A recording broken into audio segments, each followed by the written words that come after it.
So ito yung tools natin. Sige dito. Dire Loy. Ito yung tools natin na fix. 4x4 by 8 feet natin na tools. Adjustable din siya. Yan, no?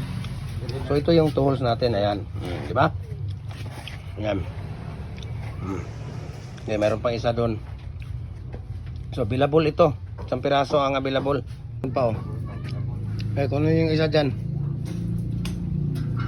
Ayan. Ayan. So itong isa, mayroon nang nagmamayari nito. Ito natin ano. Ayan.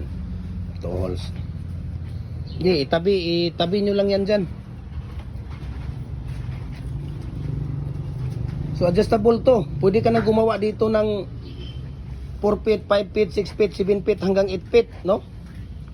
Tapos lifetime use na po ito dahil yung steel plate natin napakakapal, no? 4mm yung gamit natin na steel plate. Lifetime use na po yan, no? Yung 4x4 by 8 feet natin. Dual po ito, pwede sa pins concrete post, pwede din sa dragon fruit post. Okay? Bakal, mating na nilalagay natin doon sa loob ng ating molder, no? Sa loob natin poste. Ito yung ginagamit namin sa araw-araw. Ayan, makikita ninyo. Dalawang set na 4 holes at isang 2 holes, no? Ayan, so message nyo lang ako, share ko sa yung price list sa shipping details.